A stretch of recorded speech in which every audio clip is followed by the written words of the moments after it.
अस्सलाम वालेकुम students, welcome to online class grade 4 subject science. Today is lecture number 5।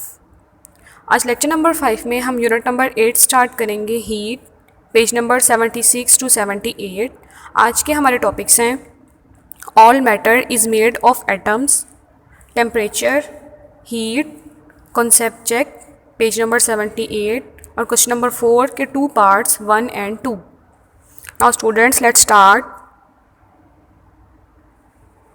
Unit number 8, heat. How would you describe what you feel when you touch a hot cup of tea or an ice cube wrapped in a piece of paper towel? यानी कि आप किस तरह से describe करेंगे अगर आप किसी गर्म कप को टच करते हैं या फिर एक आइस क्यूब को जो कि रैप किया हो आपने पेपर टॉवल में उसको टच करते हैं तो आप कैसा फील करते हैं? जाहिर है या तो आप हॉट कप को टच करेंगे तो आप गर्म महसूस करेंगे, ठीक है, और अगर आप आइस क्यूब को टच करेंगे तो आप ठंडा महसूस करेंगे। You would probably use words like hot and cold और temperature and heat to describe it. Some people think that heat and temperature mean the same thing. In scientific language they mean two different things, यानी कि बाज़ लोगों को लगता है कि temperature और हीट दोनों एक ही चीज़ के नाम हैं, जबकि साइंटिफिक लैंग्वेज में ऐसा नहीं है, ये दोनों डिफरेंट थिंग्स हैं। To understand how they differ from one and other we need to study both of them. हम दोनों को पढ़ेंगे जिससे हमें पता चलेगा कि टेम्परेचर और हीट एक दूसरे से डिफरेंट किस तरह से हैं। सबसे पहले है all matter is made of atoms. Everything that has wait and occupy space is called matter. ये हमने पिछले यूनिट में भी पढ़ा था कि कोई भी ऐसी चीज़ जिसका वजन हो और जो जगह घेरे उसको हम मैटर बोलते हैं। हमने पिछले चैप्टर में मैटर की 3 टाइप्स पढ़ी थी। Matter is made up of tiny invisible particles called atoms. Matter जो है वो छोटे छोटे से इनविजिबल पार्टिकल से मिल के बना है जिनको हम एटम्स बोलते हैं। These particles keep moving all the time, और ये पार्टिकल्स जो हैं वो हर वक्त मूव करते रहते हैं। However they do not all move or vibrate at the same speed, यानी कि इनमें से बाज़ तो मूव करते हैं, बाज़ वाइब्रेट करते हैं, लेकिन इनकी स्पीड सेम नहीं होती। Some particles move faster and some move more slowly, यानी कि कुछ जो है वो बहुत ज़्यादा तेज़ी से मूव करते हैं और कुछ जो है वो बहुत आहिस्ता आहिस्ता से मूव करते हैं। When we heat an object, जब हम किसी चीज़ को गर्म करते हैं, it particles start moving faster, तो जो उसके पार्टिकल्स हैं वो तेज़ी से मूव करना शुरू कर देते हैं। When we cool an object, it particles move more slowly, और अगर हम किसी चीज़ को ठंडा करते हैं तो उसके पार्टिकल्स बहुत ज़्यादा आहिस्ता मूव करते हैं। ये सामने आपको डायग्राम नज़र आ रही है, उसमें क्या है, before heating at room temperature और आफ्टर हीटिंग, यानी कि क्या है कि सबसे पहले एक पॉट में पानी है, उसको आप गर्म नहीं करें, वो रूम टेम्परेचर पे है, तो आपके उसके पार्टिकल्स नज़र आ रहे हैं, मूव तो कर रहे हैं लेकिन स्लोली। लेकिन जैसे आप उसको हीट करते हैं तो उसके पार्टिकल्स तेज़ी से मूव करना शुरू कर देते हैं। उसके बाद आ जाता है आपका temperature. Temperature is the mayor of the average energy of particles, यानी कि टेम्परेचर की ये डेफिनेशन भी है। टेम्परेचर क्या है? Temperature is the mayor of average energy of particles, यानी कि पार्टिकल्स की जो एवरेज एनर्जी है उसको हम क्या बोलते हैं? टेम्परेचर। पार्टिकल्स की जो एवरेज एनर्जी है उसको हम बोलते हैं temperature. Put more simply, temperature is how hot और कोल्ड समथिंग इज़, यानी कि कोई चीज़ कितनी ठंडी और कितनी गर्म है, इस चीज़ को हम बोलेंगे टेम्परेचर। यानी कि अगर ठंडी है तो बोलेंगे इसका टेम्परेचर कम है, और अगर हम चीज़ गर्म है तो हम बोलेंगे इसका टेम्परेचर ज़्यादा है।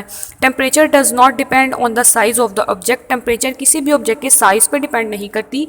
A cup of water and bucket of water can have the same temperature, यानी कि ऐसा भी हो सकता है कि अगर एक वाटर का कप है और एक बकेट ऑफ वाटर है लेकिन उनका टेम्परेचर जो क्या है, सेम है। ऐसे ही है कि अगर हम एक कप में पानी लेते हैं टैब में से और उसी एक बकेट में पानी भी उसी टैब में से लेते हैं तो दोनों का टेम्परेचर सेम होगा, ठीक है। तो यानी कि टेम्परेचर जो है वो डिपेंड नहीं करता साइज़ पे। Two objects at the same temperature can have different amount of heat energy. Which of these do you think has more energy? A glass of water in direct sunshine, a glass of water in the freezer compartment of a refrigerator. यानी कि आपको क्या लग रहा है इनमें से किस में एनर्जी ज़्यादा है? उसके बाद आ जाता है आपका heat. As you now have a good understanding of what temperature is, let us now discuss what heat is. The heat an object contain is the total amount of thermal energy it has, यानी कि heat क्या है? Heat एक object कि वो total amount of thermal energy, यानी कि temperature हमने पढ़ा वो क्या था कि वो टोटल वो मेजर है किसकी, एवरेज एनर्जी की। पार्टिकल्स की जितनी एवरेज एनर्जी है वो टेम्परेचर है, और जो टोटल थर्मल एनर्जी है वो क्या है, हीट है। हीट इज़ द ट्रांसफर और flow of thermal energy from a warmer object to a cooler object, यानी कि हीट क्या करती है, अगर एक चीज़ गर्म है तो गर्म से वो ठंडे की तरफ जाना शुरू हो जाएगी, यानी कि हीट जो है वो ट्रांसफ़र होती रहती है गर्म से ठंडे की तरफ। आपने देखा होगा अगर एक स्पून ठंडा है, आप उसको चूल्हे के ऊपर रखते हो या उसका सिर्फ आगे वाला हिस्सा, अगला हिस्सा आप उसको गर्म करते हो, तो क्या होगा कि वो चम्मच पीछे से भी गर्म हो जाएगा, यानी फुल गर्म हो जाएगा। तो क्या हुआ, हीट ट्रांसफ़र हो गई कूलर ऑब्जेक्ट की तरफ। Thermal energy is the energy that comes from heat. A cup of hot T has thermal energy in the form of movement of its particles. Some of this energy is transferred to the particles in the cold milk that you add to make the tea cooler। यानी कि अगर आप एक गर्म पानी का cup है आपके पास, तो उसकी थर्मल एनर्जी जो है वो ज़्यादा है, किसी वजह से ज़्यादा उसके पार्टिकल जो है वो मूव कर रहे हैं। और अगर आप क्या करते हैं, इसके अंदर कोल्ड मिल्क डाल देते हैं, ठंडा दूध डालते हैं, तो क्या होती है, वो एनर्जी ट्रांसफ़र हो जाती है पार्टिकल की दूध के उसमें पार्टिकल्स में, तो इस तरह टी जो है वो थोड़ी सी कूलर हो जाती है। उसके बाद आ जाता है When you take out an ice cube from the freezer, what happened to it? अगर आप एक आइस क्यूब को फ्रीज़र में से निकालते हैं तो क्या होता है, it gradually melts and changes into liquid। तो वो मेल्ट होगी और लिक्विड में चेंज हो जाएगी। What does this happen? Why does this happen? Since the air around the ice cube is warmer and the heat flows from warmer to cooler object। यानी कि क्या हुआ कि हमारे इर्द गिर्द जो एयर मौजूद है वो क्या है, वो गर्म है। वो गर्म हवा क्या करेगी, वो ठंडे की तरफ आएगी, यानी कि आइस क्यूब की तरफ आएगी और आइस क्यूब को भी वो मेल्ट कर देगी। Heat can melt solid. Heat जो है वो क्या कर सकती है, सॉलिड्स को मेल्ट कर सकती है। Heat can evaporate liquids. Liquid को अवेपोरेट कर सकती है।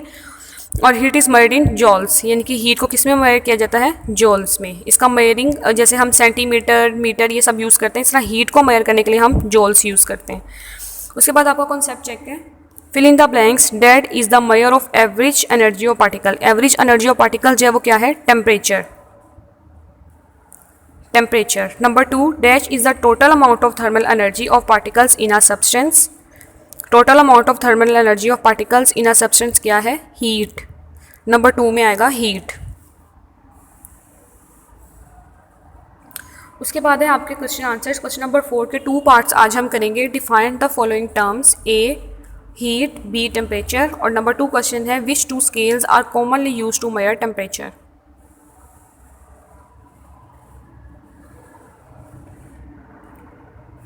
क्वेश्चन नंबर 1 है define the following terms, heat and temperature.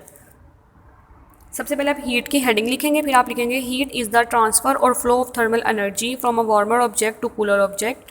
उसके बाद बी है temperature. The average kinetic energy of particles of a substance is called temperature. ये आपका क्वेश्चन नंबर 1 का आंसर है। उसके बाद है question number 2, which two scales are commonly used to measure temperature? There are two scales, Celsius and Fahrenheit, used to measure temperature। यानी कि 2 scales हम यूज़ करते हैं टेम्परेचर को मेजर करने के, सेल्सियस एंड फॉरेनहाइट।